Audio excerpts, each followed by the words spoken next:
Kwa hiyo mimi siku ya leo nimekuja na mimi nitakuwa wa kwanza kujiandikisha hapa nipate huduma namba hapa Likoni. Hapa Likoni, sio? Na tumekuja na mambo mazuri Likoni. Si kama ile shida ilikuwa Likoni mara ile nyingine. Mwanangu jali haina kinga, asaini hapo ni Mola Mwenyezi. Kilinguruma Likoni kikatiririka, walipasinja wote walifia baharini. Tuliona hivyo, kwaherini. Tuliona hivyo, kwaherini. Asante. Which is what makes the statement attributed to Raila Odinga, His Excellency Raila Odinga, rather strange. He said that the Huduma Namba should be made compulsory. The reason why that is very strange is that the Huduma Namba, in case you didn't know, is already compulsory. Of course, the official government statement is that no, this thing is not being forced on Kenyan people. But what are you going to do when you need to enroll your son or your daughter into Standard 1 for next year? Yeah, and you're told it can't be done without Huduma Namba, without your 6-year-old having a Huduma Namba. What are you going to do when you need to urgently travel, yeah, and you need to renew your passport, and then the people at immigration tell you there's no way it can be done without a Huduma Namba? What are you going to do, yeah, when and if, God forbid, you run into serious financial problems and you need to sell your piece of land, and the lands office tells you it is impossible for that land to be transferred without a Huduma Namba? The answer to those questions is very simple. You'll rush out and get a Huduma Namba. So don't tell me a Huduma Namba is not compulsory. It is. Unajua kizungu ilikuja na meli. So sometimes language can be complicated. Yeah, somebody might tell you one thing using kizungu mingi and you get confused. But let's stick to the bare basics. Let's cut to the chase. The Huduma Namba is compulsory. And that is why I find the statement attributed to His Excellency Raila Odinga strange. It is like a woman saying, he should be my husband, when the man is already her husband. Now, let's move on to something else that's related to what we have just discussed.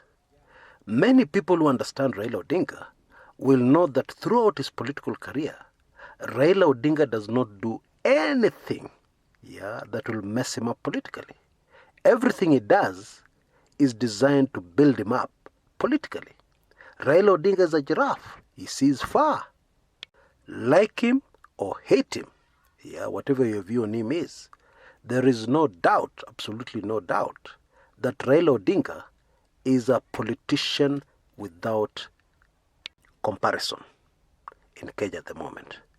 That is the truth. And so, it would appear very strange for Raila Odinga to support the Huduma Namba, something which there's growing opposition to, even amongst the public, yeah, amongst voters, amongst his supporters. But if you just step back a little and try and look at the bigger picture, then it all starts to make sense. The extension of the SGR will go through the Rift Valley, yeah, and Raila Odinga will take credit, as well as President Uhuru Kenyatta, for the massive development that will be witnessed in the Rift Valley, yeah, by the injection of the funds and the project of the SGR, yeah, because the building of the railways will need suppliers. Those workers on the ground will get jobs. And even if they're foreign workers, they'll need to be fed. They'll need supplies, etc., etc. The economy of the region through which the SGR will pass will grow tremendously. Now, you know the problem of the SGR between Mombasa and Nairobi is that a lot of that area is very much underdeveloped. And therefore, supplies were coming all the way from Nairobi. Supplies were coming from all the way from Mombasa. So the people in the middle benefited, yes, but the benefits they received were minimal. Nothing compared to the benefits the people of Western Kenya, the people of Narok, Bomet, Sondu, Kisumu, Busia, etc., will receive as the SGR goes through their land. So the political benefits are already clear, and it also means, that Rift Valley politics will have to change, because yes, they support the DP Ruto camp. Yes, the DP Ruto camp has said so many bad things about Raila Odinga. Yes, everybody in the DP Ruto camp knows that the handshake team is the enemy, and that would include the President Uhuru Kenyatta. But what will they be forced to say when the benefits of the SGR reach the people on the ground? Game shot, game over. That's really what it is. And that's not all. When the SGR is complete, things are going to completely change in that region of Kenya. Who travels up country frequently at the least excuse? To go for funeral, to go for planting, to go for a get-together, etc., etc. The largest group of people who do that in Kenya are people from the Luo community and people from the Luhya community. And the SGR extension will serve those people. They will save a fortune in transport costs. Not only that, they can go home more frequently. Because 3 hours, 4 hours, pop, you're in Western. 4 hours, pop, you're in Busia. What that means is that, for instance, if you stay in the farthest corner, maybe somewhere like Busia, you can take the late train on Friday evening, and you'll have your supper at home, in Go, Shags. And then on Monday morning, you can take the early train, and you'll be at work as usual. Yes. For anybody from Western who fully understands what I'm talking about, that is just mind-boggling. And remember, half of me comes from Western Kenya. And there are also financial benefits. The financial benefits of the SGR from Mombasa to Nairobi are limited to those with means, to the richer people. Families use the SGR in large numbers to go down to the coast for Easter. Many other Kenyans use it to quickly get to the coast to go and collect their car from the port, the car they've imported, or even to buy a car, amongst the many dealers in Mombasa. Now, when you talk about Western Kenya, the story is very different. It will benefit the small man. Small people making deals who need to transport their goods quickly from point A to point B, from wherever they are to Nairobi, or even not to Nairobi, between maybe Busia and Kisumu, or Kisumu and Bomet. In my view, if somebody wanted to make the SGR very beneficial, that railway should have started in Busia, working its way backwards, from Busia to Kisumu to Nairobi and then to Mombasa. The final stretch should have been Nairobi to Mombasa. That should not have been the first stretch to be built. But that is my view. Now that we have stopped dreaming and building our castles in the air, let's get down to the critical business, the bad news. Fact number one, we're still heavily indebted to China and to Chinese banks.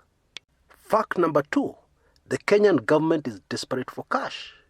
Indeed, the Kenyan government is operating at the moment from hand to mouth. And the reason is fact number one, heavy debts to China, which need to be repaid, so that our repayments every month are very high, a lot of money.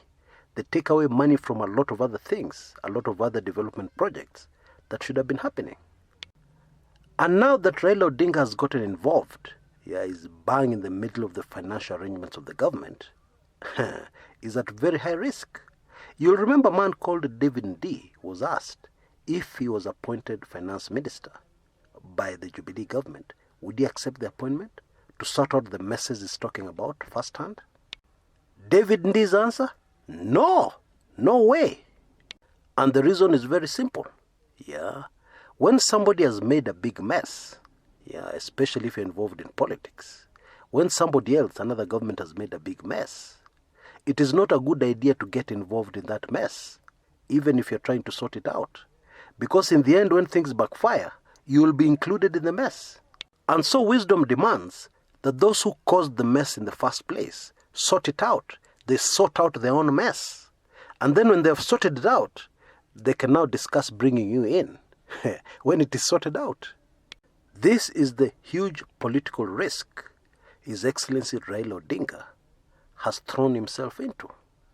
And don't forget the aggressive collection of taxes and government revenue that is to unfold in Kenya shortly. I mean, it's already happening, but it'll get worse. Yeah, will cause a backlash amongst the people. That one you can take to the bank. And I'm talking about a political backlash. And don't tell me Kenyans are cowards. Don't tell me Kenyans are not united.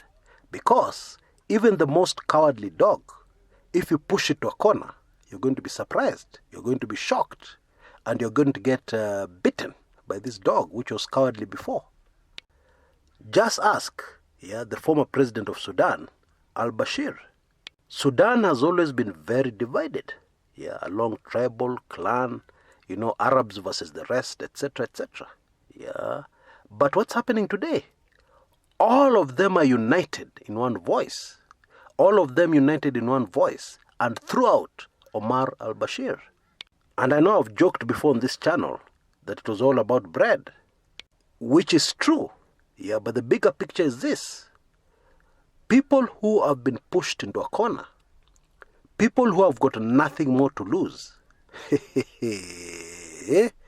those are very dangerous people to any regime.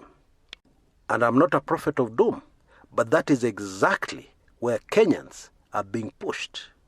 Bear in mind that with all the good things that will come with the extension of the SGR, there will be many livelihoods lost. Many people lose jobs. Not immediately, because that will be contradicting what I've told you earlier. But after the SGR starts operating. If you don't believe me, just ask the people of Mombasa. They thrived and boomed when the SGR was being built. But when it started operating, very many people went out of business. Very many bus companies, cut down on their staff. And so my verdict, my opinion on the extension of the SGR to Western Kenya is that it is good. But it is also not good. Development is necessary. However, one has to be very careful, if you're a government, to manage the change that comes with it. And if the government of Kenya is going to manage that change, with the extension of the SGR, in the same way they managed the change, massive changes, that came about with the commissioning of the SGR from Mombasa to Nairobi,